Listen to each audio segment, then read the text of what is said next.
بندہ نماز پہ کھڑا ہو تو یہ خیال کرے کہ میں اللہ کو دیکھ رہا ہوں، میرا رب میرے سامنے موجود ہے اور میں اسے دیکھ رہا ہوں، اور پھر اس کی نماز ہے۔ اور یہ ہو نہیں سکتا ہے تو پھر یہ تصور کرے کہ اللہ جل شانہ مجھے دیکھ رہا ہے جی، تو اول الذکر وہ علماء میں تو ہے نہیں کہ وہ اللہ کو دیکھتے ہیں۔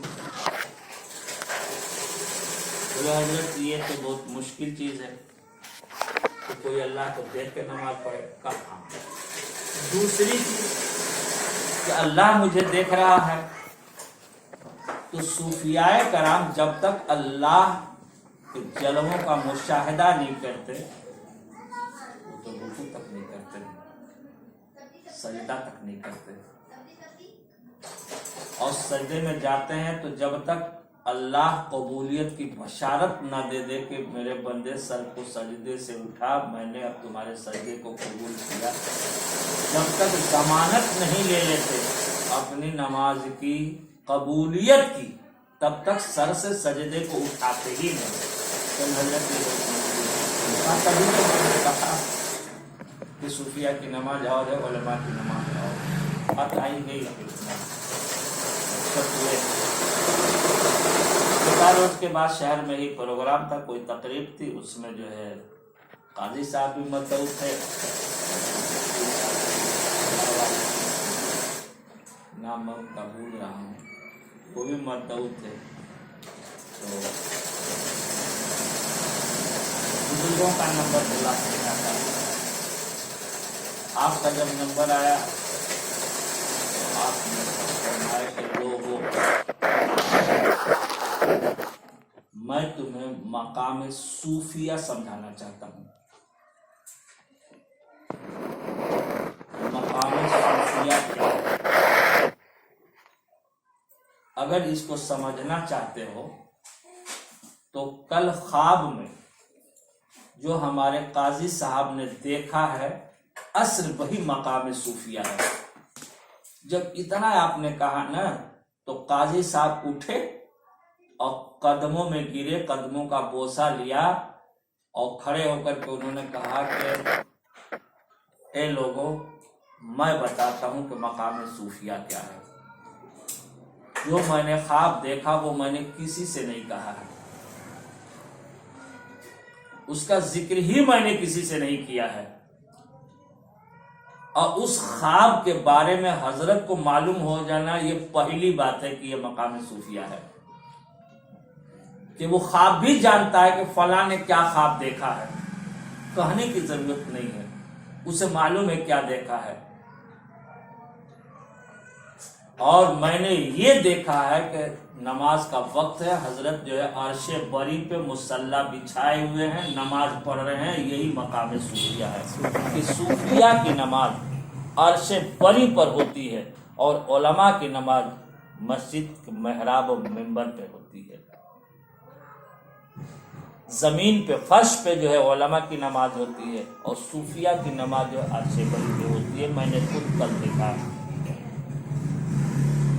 اور اس کا ذکر میں نے نہیں کیا، وہ ابھی میں بتا رہا ہوں۔ میں نے مانا کہ حضرت نے جو کہا تھا، پھر پورا واقعہ انہوں نے بیان کیا کہ میری حضرت کی لڑائی ہوئی تھی تو میں نہیں مان رہا تھا اس بات کو، لیکن میں نے اپنی آنکھوں سے دیکھا، رب نے مجھے دکھلایا کہ مقام صوفیہ دیکھنا چاہتے ہو میرے بندوں کا مقام، تو میرے بندے میرے حضور میں نماز پڑھتے ہیں۔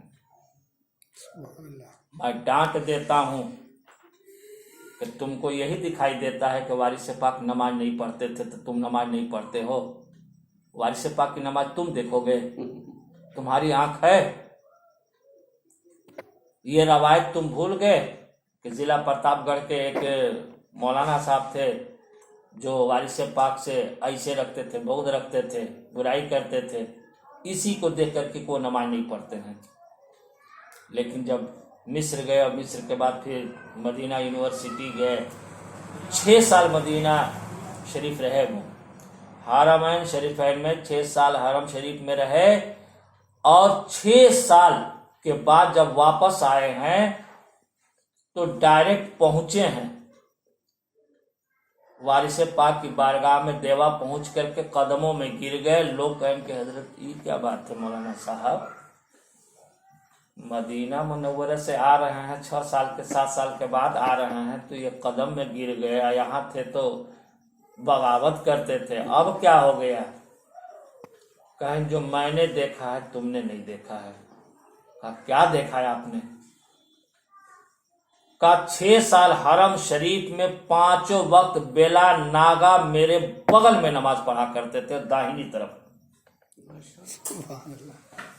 کہا اس 6 سال 7 سال کے دوران حاجی صاحب یہاں سے مدینہ غیبے نہیں کیے ہیں.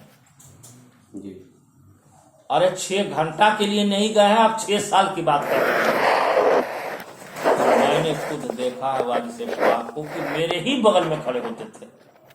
حرم شریف میں جہاں میں کھڑا ہوتا تھا میرے بغل میں آ کے کھڑے ہو جاتے تھے. اور 6 سال تو جو مدینہ میں جو حرم شریف میں نماز پڑھے اس کی نماز آپ دیکھ لیں گے جی، جو وہاں ہے وہ نہ دیکھے گا، کیا آپ دیکھ لیں گے؟ اب آئیے بنارس میں رسول نما مزار شریف ہے، چھتن پورا کوئلہ بازار. باپ بیٹا دونوں کی قبر ہے، بڑا مرصع مزار شریف ہے، بہت خوبصورت ہے. ان کو رسول نما کہتے ہیں. رسول نما کیا کہتے ہیں؟ شبیہ نبی ہے نا، تو رسول نما اسی لیے وہ مشہور ہے. بیٹا 5 وقت کی نماز پڑھا رہا ہے حرم شریف میں، باپ جمعہ کی نماز پڑھا رہا ہے. اب کسی کو خبر نہیں ہے، اتفاق ایک روز ٹکرا گئے کہ جمعہ کی نماز پڑھا کر کے باپ آ رہے ہیں، اب بیٹا ادھر سے جا رہے ہیں. راستے میں ملاقات ہو گئی، ظاہر ہونا تھا، سلام دعا ہوا. بہت کہا تھا کہ وہ جمعہ کی نماز پڑھا کے میں آ رہا ہوں حرم شریف سے. تقریب کہاں جائے؟ کہا وہ عصر کی نماز پڑھانے جا رہے ہیں.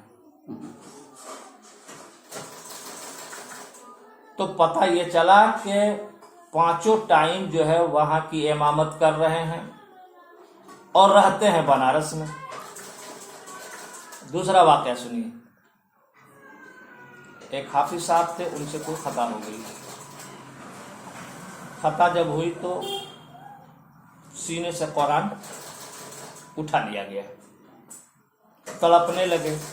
ایک بزرگ کے پاس گئے، پورا واقعہ بیان کیے. کہا حضور مجھ سے غلطی ہوئی ہے، میں توبہ کرتا ہوں، شرمندہ ہوں، میرا قرآن میرے سینے سے نکل گیا. انہوں نے مراقبہ کیا اور کہا کہ ایسا ہے. یہ ملک شام کی بات ہے. کہا تم یہاں سے حرم شریف جاؤ اور حرم شریف میں نماز کے بعد کنارے ایک کونے میں دیکھو گے ایک بزرگ بیٹھے ملیں گے، ان سے تم اپنی بات کہو، وہ تمہارے لیے دعا کر دیں گے. اللہ جل شانہ تمہارے دعا کو قبول فرما لیں گے اور تمہارا جو حفظ تھا وہ پھر برقرار ہو جائے گا، وہ پھر قرآن شریف تمہارے سینے میں موجود ہو جائے گا. اب ملک شام سے آئے کہاں؟ حرم شریف میں آئے، مکہ معظمہ. نماز پڑھے، نماز پڑھنے کے بعد دیکھا کہ سب لوگ جب نکل گئے تو ایک آدمی محض جو ہے بیٹھے ہیں. گئے، سلام دعا کرنے کے بعد اپنی بات بولے ہاں تمہارا کام تو ہو جائے گا، لیکن یہ پہلے بتاؤ کہ تم کو بھیجا کس نے ہے؟ تو بتائے کہ وہ ہمارے یہاں بزرگ ہیں، ان کو تم جانتے پڑھاتے ہیں. ارے ہم لوگ تو ہمارے یہاں کا اب کوئی کہے یہاں کے آدمی کو خالی جمال کو آپ جانتے ہیں؟ ارے صاحب وہ یہاں اٹھتے بیٹھتے ہیں تو کیسے نہیں جانیں گے؟ تب یہاں کیا کرنے آئے؟ وہی کا پتہ تھا. اچھا اب کی جب نماز کا وقت آئے تو ذرا سا مصلی کے پیچھے ہی تم کھڑا رہنا پہلے سے، اور نماز پڑھ کے نکلے تو دیکھنا تھا وہ کون آدمی نماز پڑھاتا ہے، یہاں کا امام کون ہے. تو ویسے ہی کیے. اور امام صاحب کے جب سب لوگ مسافہ کرنے لگے تو یہ دیکھ رہے تھے تو وہی حضرت ہیں جو ہم کو بھیجے تھے، اور مسافہ کر کے نکل لیے.